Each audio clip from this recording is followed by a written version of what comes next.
Well, hello and welcome, everybody, to the Leaders' Debate, one of the most important events of the TV festival. We have real power in the room with us. Now, the catalogue this year says of this event that we are taking a new approach to the debate. It's one of high-level, Davos-style strategic insight, emphasising the joint challenges and opportunities which lie ahead.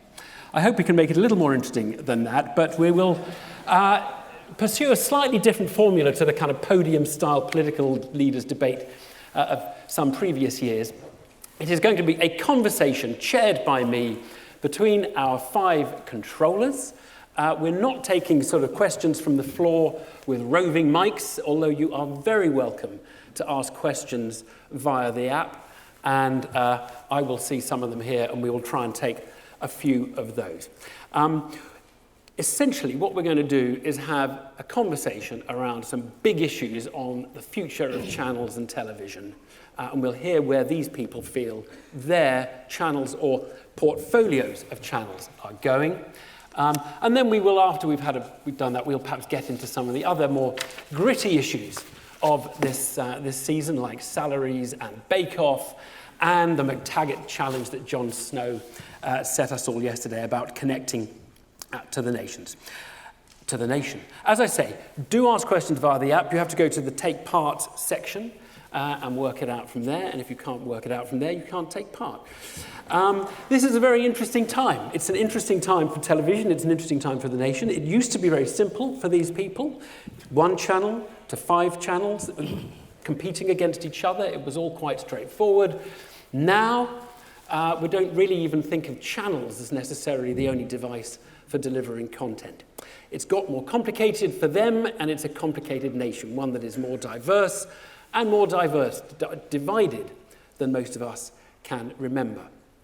As we look ahead, we know that technology will continue to change. We know that the younger generation will grow old, but we know that they will carry some of their younger habits with them, and they will be dictating how they navigate through the content and the channels run by the folks next to me. Right, let me just introduce them very, very briefly because they don't need much introduction. Zy Bennett on the right there from Sky, Director of Programmes for Sky UK since last November, responsible for the editorial direction of Sky One, Sky Living, Sky Atlantic and Sky Arts, as well as the free-to-air channels.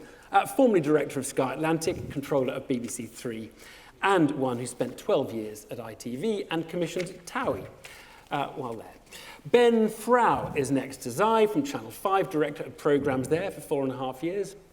Previously at Channel 4 and TV3 in Dublin, he has been called a maverick and has called himself a populist, a term which has taken a new lease of life in the last year and maybe one which he doesn't use so much these days. Next to me, Ralph Lee, Deputy Chief Creative Officer at Channel 4, working, of course, with Jay Hunt, who is going. We don't know who is taking her place yet. Is it someone on this panel, do you think, Ralph, who's going to take her? It's me. Anyway, we look forward to that. And, of course, Ralph is working with the new Chief Executive, Alex Mann, at Channel 4. And on the other side, starting from the other end, Kevin Lygo, Director of Television, former Director of ITV Studios and Director of Programmes at Channel 4 and 5. Kevin controls ITV1, ITV2, ITV3, ITV4, ITV Encore, and ITV-B. It's an awful lot. But he's doing so at the time of an advertising crunch. It faces an 8% decline in sales in the first advertising sales in the first half of this year. We will ask Kevin about that. And then next to me, Charlotte Moore, controller of BBC TV channels 1, 2, 4, and iPlayer. Formerly commissioning editor of documentaries, then at BBC Knowledge, then at Daytime. It has been said of her that her appointment signalled a rising appreciation of collaborative team players. Are you collaborative, Charlotte? Yeah. Yeah, not fiercely, brutally individualist. Okay, we're going to have a starter for 10. Better find out. We're going to start at the end and come round. The starter for 10 is an opening hypothetical about the next 10 years. What will your portfolio or channel look like in 10 years' time? Or what would you like it to look like in 10 years' time? Different question. You can take it as you like. Just a few sentences each, starting with you, Zy. Wow. Well, 10 years is an incredibly long time away. I think anyone who tells you they can predict that is lying. But what I can tell you is the kind of things we've done in the last year at Sky. So we introduced Sky Q, which is our most advanced ever box. You can search for a movie on that by just talking to the remote control and giving it a movie quote, which I think is pretty amazing.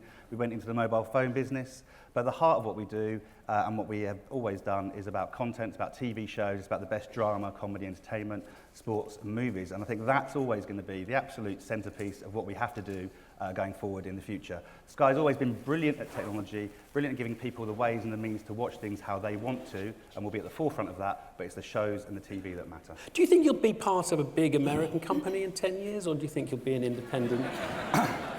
I can't imagine why you'd ask that. I think we all know that that's with the regulators at the moment, so it's not something I'll be able to comment on. Okay, understood.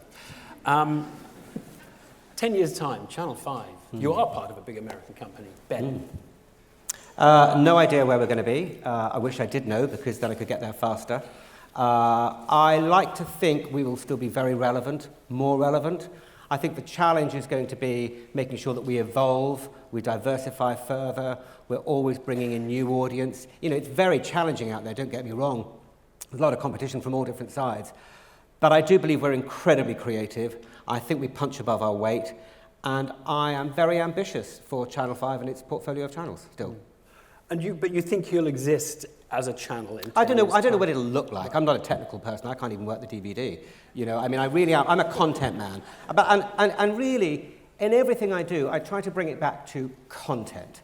You know, that's my job. And I do believe, maybe naively, or maybe I need to have a lot of clever people around me, but I do believe that if you have great content, people will find it, in whatever form. Right, they'll find their way. Ralph, Channel 4, channel and portfolio.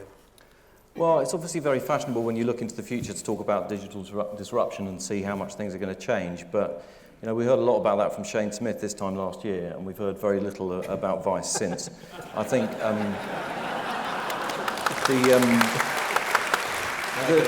Shane sort of gave us a picture of Armageddon, and it patently hasn't happened, and in my view, it's not going to happen. So 10 years' time, actually, if you would have asked that question 10 years ago, you know, there was a great period of disruption for the last 10 years. You know, digital switchover in 2012, and you're all here. Exponential rise of social media, the arrival of Netflix and Amazon. So who would have forecast? Actually, you're about to show some slides. I will show I think some slides. the striking thing about them is how stable this environment is and how we're all still here in spite of whatever Shane and others might want to predict. So I think what you'll see in the next phase is just as all these portfolios have sort of adapted from, you know, single channels to multi-channel, you know, to portfolios, we'll all work on our digital products as we are at the moment, you know, with ITV Hub and iPlayer and all four taking on, you know, some of the offset of the erosion that you see in linear. And I think that process leaves Channel 4 in a very healthy place because our digital revenues are growing, viewing to our all four platform is growing across lots of different sort of products. So I think it's a very positive future for Channel 4. Okay, going down the line.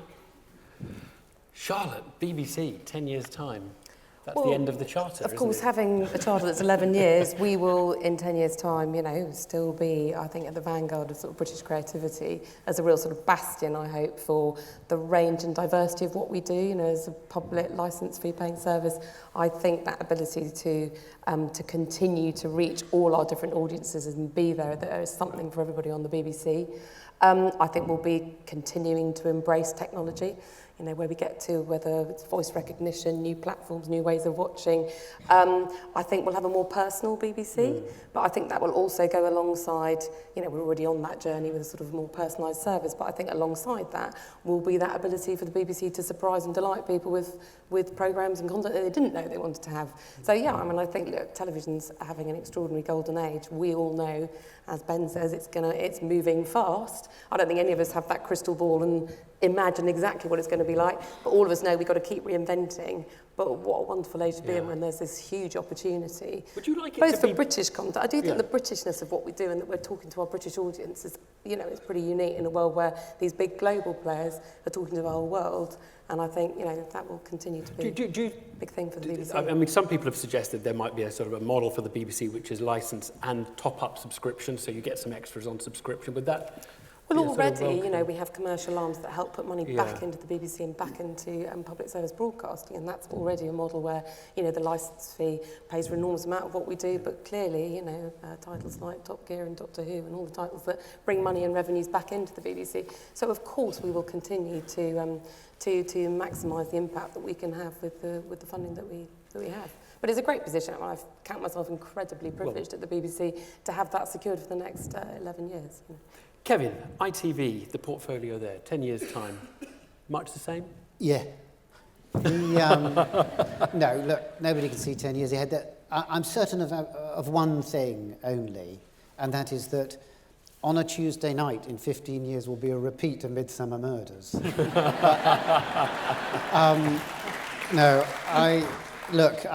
We all kind of agree, we don't really know, but we're confident, I think, in as long as we make good programmes, we're in a marvellous position to get people to come and watch them. So it's about it's always very, if you go back 10 years and you hear what people were saying will be in 10 years, we all know none of those things, those trends, like you were talking about with Shane, you can predict as much as you like.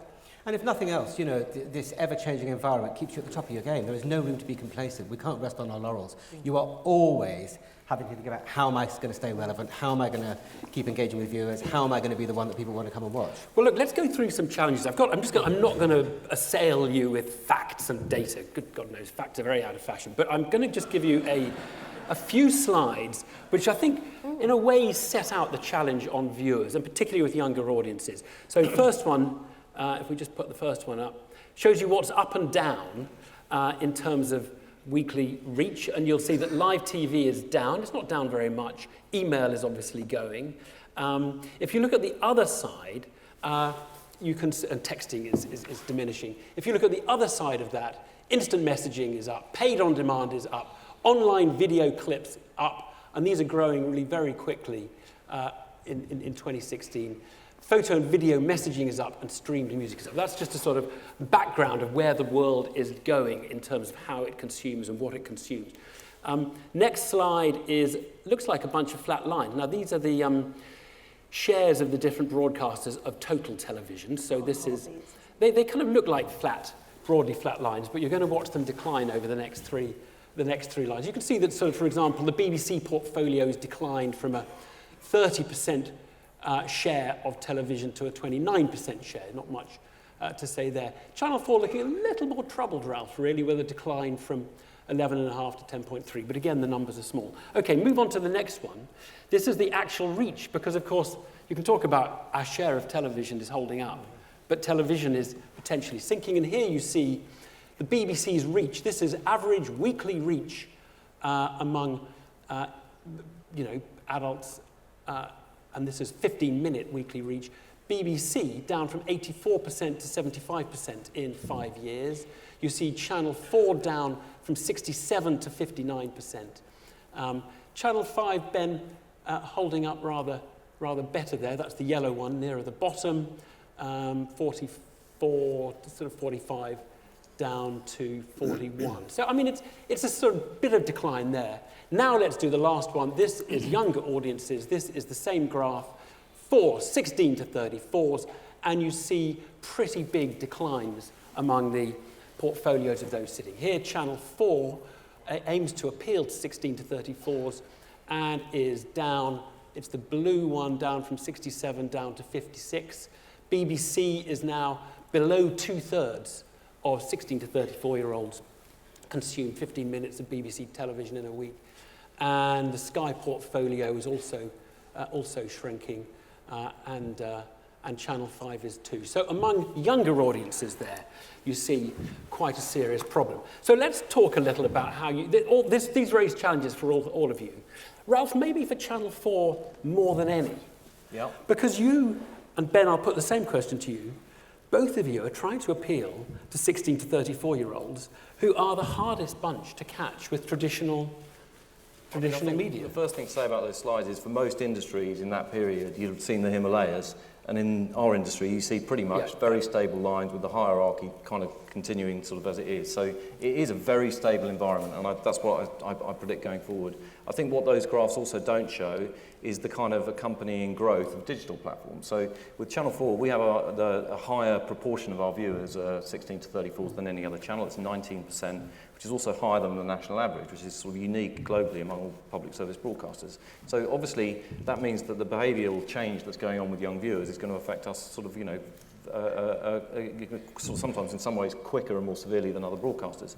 But at the same time, what's a vulnerability to linear viewing is a strength to digital. So those viewers are now coming to watch all four. So that graph doesn't show the annual double-digit growth of viewing to all four. So the same viewers that are stopping watching linear TV, because we've sort of got still very attractive content for them. So your answer to the question is okay, we are evolving with the viewers. Yeah. We're moving from TV to and capturing a whole channel in a single double-digit number like that is a very reductionist don't be way of defensive. I mean, we're honest kind of debates about the challenges. Yeah, Ben, do you feel the same? Because you once said Channel 5 is pitched between ITV2 and Channel 4. Did I? Oh, okay.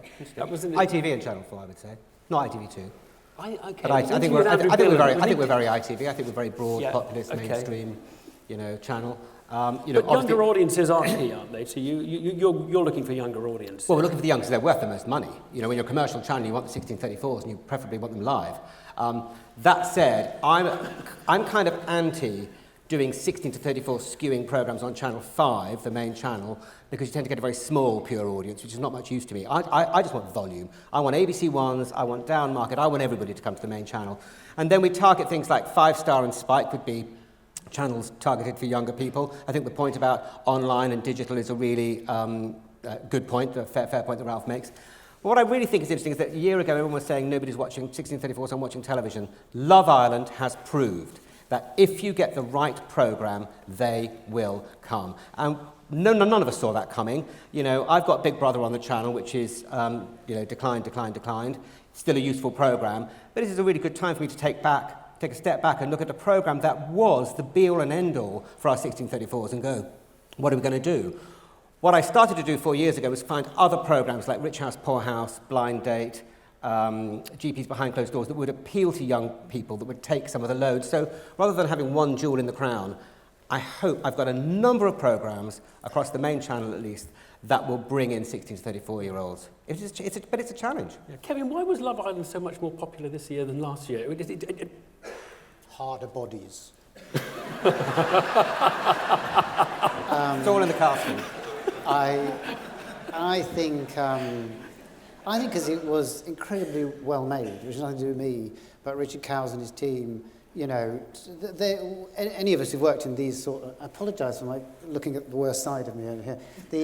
Anybody who's worked on these sorts of programmes like Big Brother, these reality shows that are every day and live and all the rest of it, know how difficult they are. So, we can take for granted how difficult they are to make and how well made this particular programme was, and that is not, it is not disconnected to the fact that it was so successful. Right. I think, as Ben said, it's thank God for Love Island in the sense of it has shown that young people will come in their droves. They'll come every night to a live programme. Yes, it's increased the volume of traffic through the ITV hub enormously because that's where young people like to go. But I would praise you a little bit with, young people are not everything. And ITV, more than Channel 5 probably, we love old people. And we love all people. And on the main channel, what you want is bulk, massive audience, which we're, at peaks and troughs, we are successful with. ITV2 is where we don't want lots and lots of people. We want only 16 to 34s. And so we have I've sort of banned the talk of overall share of all individuals for that channel because it's only commercially sold on 1634. So Love Island comes in, and along with the Seth MacFarlane shows, really sort of purifies it. And all old people have run away, and that is exactly the point. It's left as a zone just for the young. It's an Club 1830 sort of channel. And now it is bigger than E4. Actually, so far this year, it's bigger than Channel 4. And so it shows that it can be done, and that young people will come to television. And you wouldn't move it to ITV main channel simply because it is about bringing the young people move it to the main channel because it would scare some old people and they might die. So. And so And you need it. I don't know that it would particularly get a bigger audience, so it wouldn't be necessarily a great audience for the main channel. So for ITV2, it's just pure and lovely and wonderful, and obviously it'll be back. Which gets us back to where I started with you, Ralph. Isn't it a struggle for Channel 4 pursuing this audience and so resolutely pursuing this audience? Well, we don't resolutely just pursue 16 to 34s. Like Kevin, the E4 is a channel that targets only 16 to 34s. And the great news is in the year that, this year, Love Island has demonstrated as a single programme that lots of young people will still watch terrestrial linear TV. But E4 was up in the sort of months that Love Island was on, and E4 will end the year up for 16 to 34s too. So the idea that young people are just abandoning long-form linear TV is just not true. You can see that in all the data. So Channel 4 itself doesn't just specifically target 16 to 34s. We also, a huge amount of our both commercial and our public service model is based on speaking to all audiences. And actually what you get the biggest 16 to 34 audiences when you get the biggest audiences. So Gogglebox is a big show with all audiences, and it gets a very high 16 to 34 demographic. So if you just chase those purely on a main channel, you, as Ben said, you just become very, very small. It's very dangerous. Charlotte, is the BBC struggling with the younger audiences? Look, BBC One is still the biggest channel for 16 to 34, so we know that young people are still coming to shows like The Apprentice, to EastEnders, and they come in large numbers to dramas like The Missing, to Dr. Foster, to Call the Midwife, actually. I think it's been really heartening for everybody to see that shows like Ambulance, so Factual, Planet Earth 2, extraordinary numbers of young people. 3 Girls, which I don't think any of us, thought when we commissioned it, this will be the one that, young people will be absolutely entranced by, but really complex, difficult subject matter that young people are really kind of wanting to watch. I think we sometimes underestimate the intelligence of young people. Yeah, and they don't just want schlock. No, they don't just want something, pointless. They actually quite like to get their teeth into something. I think all of our offer to young people has all got very different flavours and tones, and it's fantastic to see the range. I mean, younger viewers, 16 to 34, 30s, 40s, they have the appetite to watch. We know. You've got to accept that reach will go down in a world where there's more platforms, there's more, there's more SVOD services, there's more choice, there's gaming, there's Twitter. You saw that first slide with all the other things that they can be doing at the same time as watching programmes. I think it's going to be very interesting to see where those reach lines sort of bottom out. But this was an inevitable consequence of more choice. But I think, when we can all see the programmes that are really kind of touching a nerve with young people and people are really kind of wanting to watch, I think that's very exciting. I'm an optimist. What I'm hearing from all of you is, in a way, you don't want to think of young people as a sort of a thing that is completely different from everybody else. Was it a mistake to put BBC 3 to take that off air and put it online? It was a difficult choice. BBC 3 going online as the first sort of channel to go online was obviously a clearly incredibly innovative and experimental thing to do. And I think we are learning huge amounts. And at the BBC, that is what we're here to do, is to be at the vanguard of some of those changes. I'll take that really as a yes, it was a mistake. No, I don't. Absolutely not. I don't think. I think what we're learning from BBC 3 and the extraordinary, we've doubled the reach in the last sort of 6 months. You can see it's a very successful digital channel, isn't it? But less reach than it had. And let's watch the stage. You don't make these changes overnight. This is, BBC 3 is on a journey. It's had an incredibly successful 18 months, and I'm really excited about where Damien and the team are taking it. You were controller of BBC 3. What do you think of its move?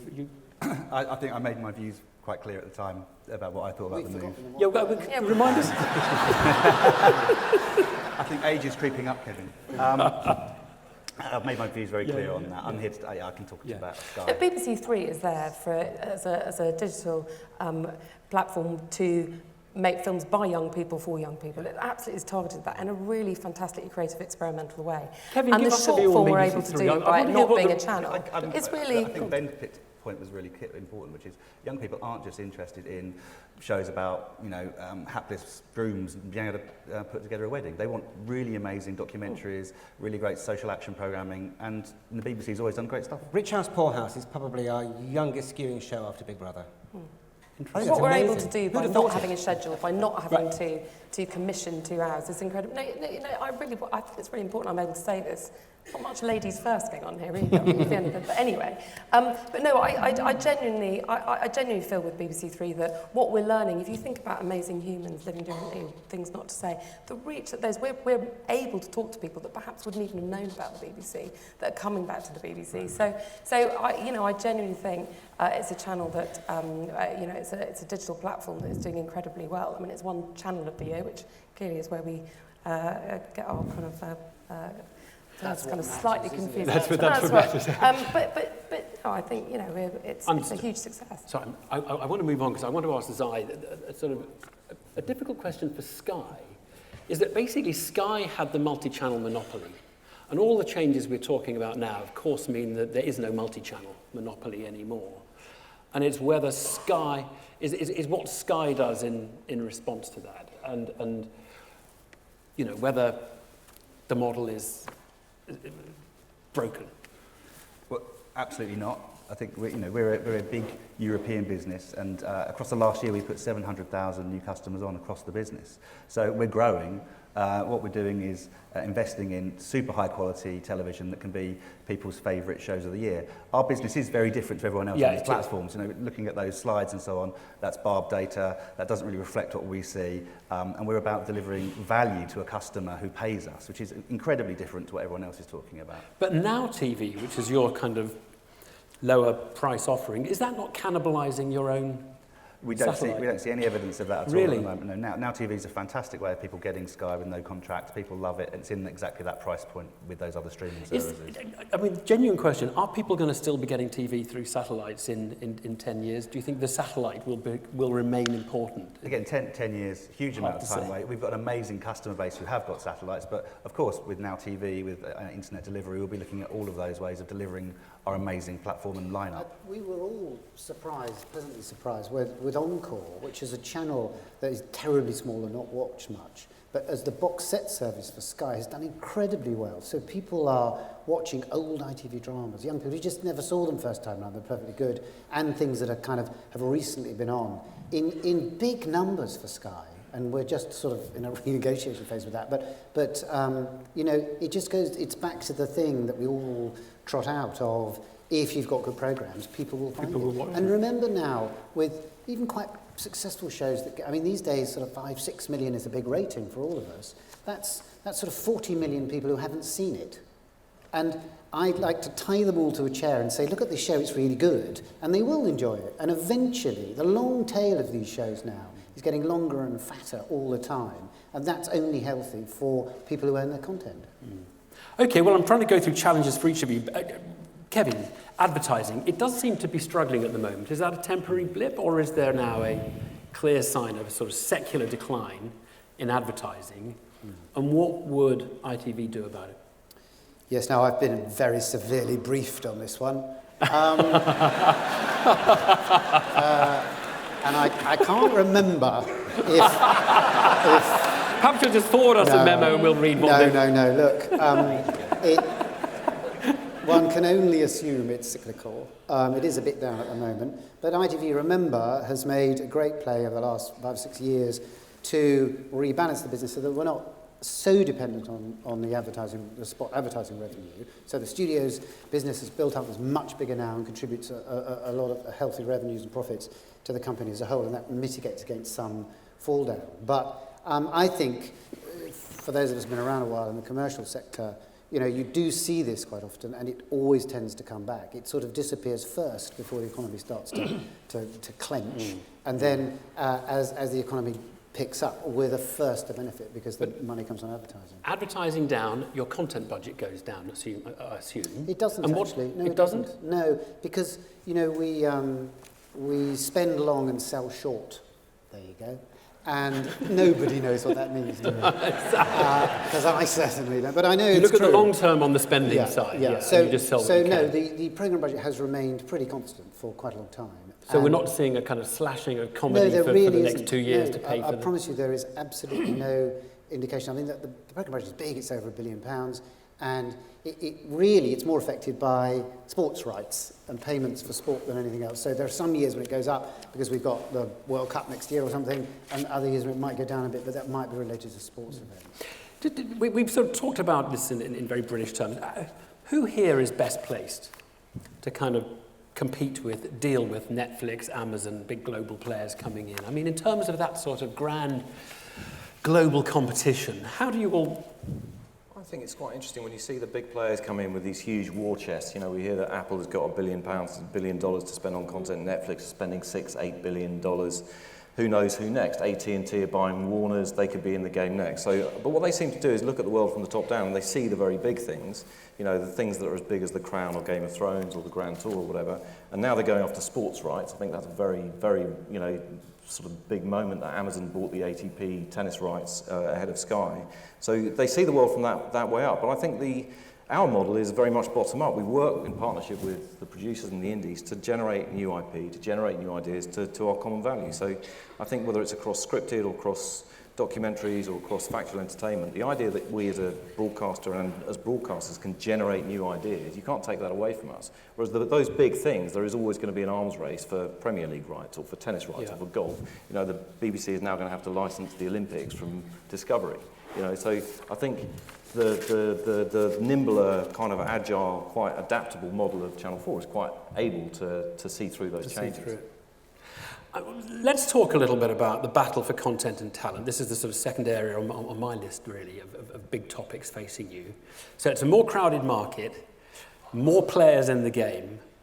There's a sort of old economic rule that says it's always the most scarce bit of the value chain that ends up getting all the profit. If you're in the competitive bit of the value chain, then you can never make a profit. If you're scarce, you make all the profit. And the classic example of that would be sports rights. You can look at oil rights. You know, the people who own the oil make the money, not the people who sell the petrol or the people who even mine the oil. You can look at it with sports rights, where it's David Beckham who makes the money rather than the people who, in a competitive bid for David Beckham's services, because, you know, the price of David Beckham just goes up to the point at which it's just profitable to show him. The battle for talent is a sort of, and the battle for formats and for content, and we've all said it's content that's everything. Are you lot, and Amazon and Netflix and all Uncle Tom Cobley and all, going to push prices of all these things up? I'm going to ask you this first, Zai, because in a way your business model is most vulnerable to this as the biggest acquirer with a huge dependence on sport. I mean, essentially the prices are just going up, and anyone can buy anything that you're doing and take it away from you. Well, we're really happy with the sports rights we've got and the deals we've got and the services and the package we're offering our customers. I think the key to this is that you create your own content and you own your own rights. So we invest a huge amount, so £6 billion a year in content across our territories, and a large amount of that is in original production, so original drama, comedy, entertainment. How much of it is in that, actually? Because I've got the 6 billion figure, but how much do you... We don't break that down, sorry. But it's not a billion. You don't. I mean, after the sports rights, it's a huge amount of money. We look at the shows that we're making. You look at things like Riviera, Fortitude, Tin Star that starts in 2 weeks with Tim Roth and Christine Hendricks. These are amazing event pieces of television, and that's where we put our investment and our money. Yeah. This is, I suppose this issue about battle for formats and things brings us to Bake Off, doesn't it? I mean, Ralph, doesn't that actually tell us where this is, and Charlotte as well, doesn't this tell us where it's going, that good format becomes competitive? Well, I think Bake Off is a very exceptional story, and it hasn't led to a stampede of programmes moving between one another's broadcasters. You know, it was a very exceptional case, what happened last year. I don't think we can expect it to sort of signal the beginning of a great big ferment of competition for existing formats. I mean, there's been a bit of traffic of talent and formats historically between the main channels, but I don't see that increasing massively. What about the rest of you? I think most channels want to create their own content because it's the content that gives you an identity. I mean, we now have 67% of the channel commissioned. It was 50% 4.5 years ago. 18 out of 20 of our hit shows have been created in the last 4.5 years. I'm only excluding Blind Date and Big Brother as being shows that were not originated by us. And I think that the shows that we've got are part of our DNA. They are part of what give 5 its, unique identity. A lot of people say we're not unique, but I feel we are. And I don't really want a show from another channel. I mean, I'd love to get the Bake Off ratings. But hang on, Big Brother is half your output, isn't it? And that was a contract that was there before I came, but I would be much happier with a channel that did not have Big Brother on it. I like the ratings, but because I want to create our own programs. I don't really want other people's programs. I want my own programs that we have created. And I think that, when we share talent, I'm very happy to take some talent for ITV, but I like to think we can do something different with it. And I like to think if somebody wants my talent back, and they could do something different with it as well. So I think that talent, you've got to use it individually in a different way in order to make it feel like it's yours or that you're doing something unique with it. I'm a great believer in unique programming, and I think we all want our own shows. That's why there was such a sort of puzzlement and some outrage at Channel 4 of all channels getting this great big mainstream programme from the BBC. And, we won't go into whether it was a good thing or not, but that it was a jolt to most people where of all of us, actually, even more than the BBC, you might say, Channel 4 is the place where you're supposed to invent your own things. But, Remit to be innovative. Kevin, you know as well as anyone that the Channel 4 model has always been a cross-subsidy model. There's lots of acquisitions on the channel in the past that cross-subsidised all the innovation, all the new programmes. And we see Bake Off as in that mould. In the end, it will help generate revenue that will help us commit to, new and original programming. And it sits in a very rich environment of a lot of original new things that we've generated on Channel 4 in recent years. Charlotte, does it worry you that we're in for basically Netflix didn't bid this time, as I understand it. Netflix didn't bid for Bake Off. Well, that's not but they said they wish they had. Now, if they had bid, then none of you would have it, basically, would you? Well, I think if we weren't launching Bake Off on Channel 4 next week, then there's a very good chance we'd be seeing it, launching on another network or service quite soon. And I'm very happy that it's launching on Channel 4. I've seen the show; it's a great show. I think the audiences that what's it going to get, it. by the way? And what would constitute success and what would constitute failure? I'm not going to be drawn on the numbers. Come on. The great thing about it is it's a really good show. Okay, so 3 million to failure, 6 million success. The fans of Bake Off are going to watch it and they'll really love it. And it's in a free-to-air environment where they can watch it in a similar slot to where it was before. So I think the fans will be fine with it. Does it worry you, Charlotte, that it indicates a kind of, if it hadn't been Channel 4, it might have been Netflix, that we are in for a period of content fights that make it harder for you're all platform people as well as content people, that it makes it harder for your job as platform managers. Look, I think it's always been an incredibly competitive environment. I don't think any of us worked in telly and felt that it wasn't. I think original programming is absolutely what the BBC's remit is to do. So looking for the next big hit, creating the next, nurturing the next talent, finding the next big idea, pushing those boundaries, taking those risks. That's absolutely what we're committed to doing. And actually, I think I've always said that it doesn't equate that the thing you pay the biggest money for is going to turn into the biggest hit. Some of those beautiful homegrown ideas that actually, were not big money spinners, were not big, that actually suddenly, break through. Films like Moorside, Three Girls, as I say, these, it doesn't always equate that you put lots of money into it and therefore it's going to be the big hit. And what we can offer suppliers and talent, I really feel at the BBC is you've got a platform where you will be on at 9 o'clock on BBC One, you'll be on BBC Two at 9 o'clock. We will grow that talent, we'll nurture your programme. And it won't be hidden on an SVOD service somewhere in the depths of a whole library that will be found. You have your moment. It gets talked about, people choose to watch it. As Kevin says, it's extraordinary watching that sort of talkability of a programme that then goes on for 28 days. People continue to watch it. The life cycle of programmes has expanded so much that I think, particularly younger audiences love the fact they find something. Talkability, recommending it to a friend has kind of increased the numbers of people coming to our programmes. Costs do get driven up, by crowded market and lots of buyers. If the good content is the same volume and there are more buyers for it, the cost gets driven up. One way of kind of monitoring this would be through salaries and published salaries. Charlotte, I'm not going to ask you about this because you've been asked about it already. Would the rest of you welcome more openness about salaries and the cost of talent generally? No. Because it's none of anybody's business. If we don't take any public money, we're a company making our own living. I think it would be unfair to the individuals actually to publish their salaries. When you saw the BBC salaries, Kevin, do you think, ooh, I those thought, are bigger than Evan. I thought, well done, Evan. No, I'm really interested in what you thought. What did you think? Did they look like high I or thought low? it was a bit of a mess, and the BBC were put in a terrible position, and that it was so unfair because you didn't know what people were getting paid for, how many hours they were doing, what sort of programming they were doing. It wasn't the whole story. The few things I actually knew, in detail about for some whatever reasons, I could see were totally misleading. So what one person gets paid for something is not necessarily comparable to what the other person gets paid. And the important thing, so I think that was all a load of old talk, but the thing that came out of it was the gender pay discrepancy, and that is serious and proper, and everybody should take notice of it. And it did kind of reveal that a bit. But I don't think it's so much about presenters, actually. I think it's more about all our people in our organisations. If we see that a woman is being paid less than a man for no apparent reason, we should all do something about it. What did the rest of you think about those salaries? Did they look high? Did they look low? Did you think this is an opportunity for us to kind of bid for so-and-so?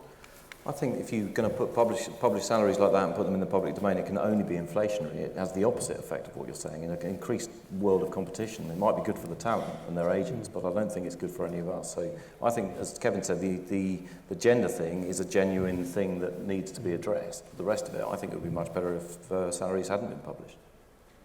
You're all in agreement on that. Yeah, so no one's going to volunteer all of that.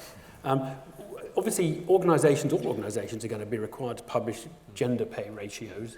Do you think yours are going to look better than the BBC's when they get published, Ben? I understand they're going to look all right. I think Channel 5's pretty good on that subject. If it's not, we'll do something about it. But I think we're going to be in pretty good shape when they're published in April. Are you coming out in a cold sweat, Zai? No, not at all. Inclusivity, fairness is incredibly important at Sky, and we look forward to publishing ours before March. You look forward to publishing them, but not the names, just the gap. The gap. Yeah. We'll move on. Does it prove this world that it pays to be an originator? And what is the right balance between originating content and buying it in, acquiring it? What's the right sort of mix, Kevin? You'd want to originate as much as you possibly can, because if you own it and control it, you don't get screwed later on the price if it's a big hit, if you're a buyer, because you control it. So imagine if Coronation Street was not owned and run by us. I dread to think what we would be paying for it, because it's such an important, vital part of our show, and it would distort the business. So ideally, you start from there. The realpolitik of it is that somebody walks through the door with something that you fall in love with and think, well, I must have that, and you have to do a deal. So, as much as you can, you want to own and control, but for us, certainly, if there's a juicy pair out there, we'll go grab it. Yeah. It is, one of the reasons I wanted to move away from acquisitions is the price of the acquisitions. Yeah. They weren't that repeatable. You had to make a 2-year commitment based on a pilot, particularly from the American stuff. That was just too much for me. And it was millions of pounds that I believed we could spend better, and I think we've done the right thing. That said, we haven't got any originated drama at the moment. We will have next year. At the moment, we don't. And I do miss having the odd drama on Channel 5 because they tend to consolidate better than factual programming, and we often find that at the end of the live week we're in great shape, and when it comes to consolidation, I'd kill to have something at 10 o'clock that would be a drama. So I think there's a place for acquisitions, but I think we're probably all in agreement that origination's got to be the way forward. If you can own it as well, even better, especially if you're... And there is, the extraordinary talent in probably not in this room, but in the UK, of producers... and in this room as well, there's enormous talent. Producers who can, come up with new things, and it's our job, and actually... Honestly, it's the most fun part of the job is when you allow people, because all we do is say yes, we don't really get that involved, to come up with new shows and put them on, and then they become hits. Bake Off is the perfect example of a little show that started on BBC Two, became the biggest show on British television. Charlotte, the BBC's just basically splitting off BBC Studios. Who owns... So Strictly's made by BBC Studios, as I understand it. Who owns Strictly? The BBC Studios? Well, obviously BBC Studios is part of the BBC, but yes, it's now a commercial arm. But they can't BBC take it and Studios. sell it to somebody else. They can't sell it to Kevin. No. You didn't seem sure. No, I think it's part of the BBC. Kevin? But the whole point of BBC Studios... Kevin? Whether they Kevin? could... They can sell things throughout they can sell things throughout the channel. No, they can, and obviously, But can they sell of BBC? course, that relationship between the BBC and BBC Studios is a very, very strong one, and of course, it will continue in that remit. But of course, part of the new charter is that studios can take their programmes to other broadcasters. Are you going to be buying programmes from BBC Studios, you guys? I hope so. If they can't get ideas that are as good as and competitive with their peers, then yeah. We've been doing it for years, remember, ITV make a lot of programmes for the BBC, Channel 4, so I think it'll be slow and it'll be quite small. And the truth is, yeah, of course, they should never let Strictly go. And it's just as we wouldn't, somebody, maybe Sky, would pay more money for Coronation Street than we ever would.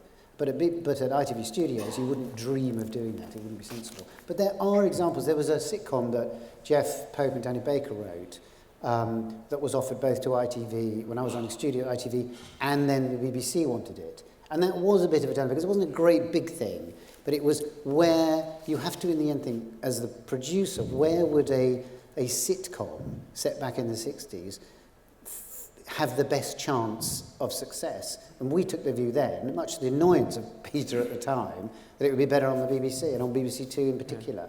And so it went there. It's very rare, but it can happen. Yeah. Look, I want to move on to a sort of third general area. We've talked about audiences and battle for talent and content, which in a way gets us to the McTaggart challenge, Jon Snow's heartfelt lecture last night, that somehow, although we've got this very crowded broadcasting sector, it sort of plays within a rather narrow bandwidth, it plays within a narrow bandwidth, and somehow has missed things that in news we didn't sort of anticipate Brexit or Trump or Jeremy Corbyn or the election result. We keep getting things wrong. But outside of news, is television too narrow? Are we kind of somehow missing something? I mean, Ralph, I think an interesting question is whether wouldn't it be better, your Channel 4 does not want to move out of London, wouldn't the answer to the Jon Snow question be that absolutely you should move out of London?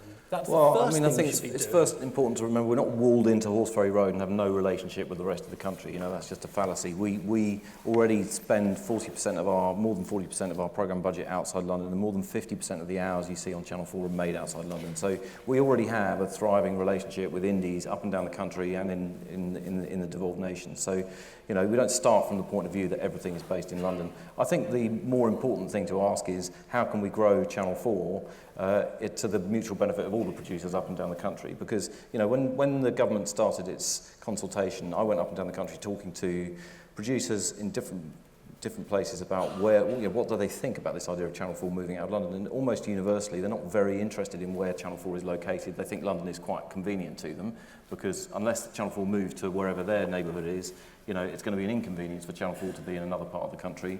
They were very exercised about how much kind of access they get to commissioning, and they're exercised about how much money that we spend. And I think those are the things that will bring about bigger economic impact outside London. And it's quite possible for a London-based organisation to be sensitive to and permeable to the views and opinions and sort of flavours of the rest of the country. Zai, does this feature on your radar, the kinds of things that John was talking about? Absolutely. Well, personally, I went to comprehensive school. My first job was in a post room. So I heard that speech and I was moved by it. I think for me professionally and at Sky, it's incredibly important because we have a direct relationship with every single customer, and we have to reflect them.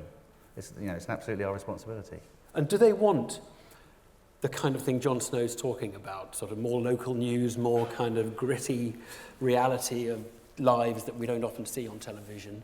Or do they want escapist stuff that takes them away from their lives? I mean, what is the... Well, the answer to that would be a mixture of both. You know, across the platform at Sky we have, amazing factual channels, and the bit that I'm in charge of, the entertainment bit, is more about taking them away from their life and entertaining them with amazing dramas and comedies. But it's about the mix, about the totality that we offer them across the platform. ITV is quite interesting because historically it was a collection of regional franchises. Yes. And I think our regional news output, and other than the BBC, we're the only people who do it, so we've got 17 regions, and they are genuinely plugged in to their region, and the people that present those shows, that work on those shows, are kind of, embedded in the community in a way that John was saying has sort of gone because of the sort of collapse of local newspapers. And it's really strong for us. And those shows in those areas do incredibly well. Like what? Regional news, essentially. Right. So at 6 o'clock, after the news at 10:30, 10:40, those shows do really well for us. And when you go and visit the regions, it's rather like John's lecture, which was, I thought, brilliant, because there's been some howlingly shit McTaggarts in the past, and it was so good to see John care, and he was passionate, and it was emotional, and it sort of shamed us all a tiny bit to say, come on, we've got to do more, not in a horrible didactic way, but it was, I certainly felt, oh gosh, we should do more.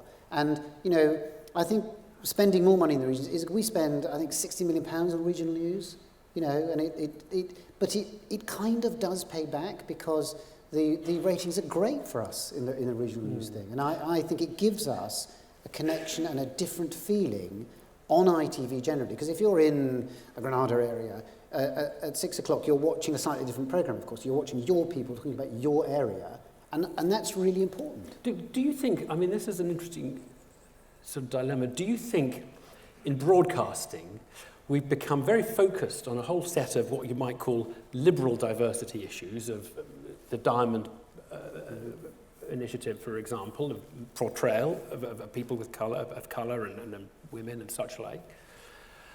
And has that got in the way of forgetting that actually getting out to the nation is not just about those things, it's about getting different viewpoints on television, Kevin. It's about different lifestyles, and that's not just about putting more gay people on television. Yeah. It's about a whole different set of things. Quite enough gay people on television, Evan.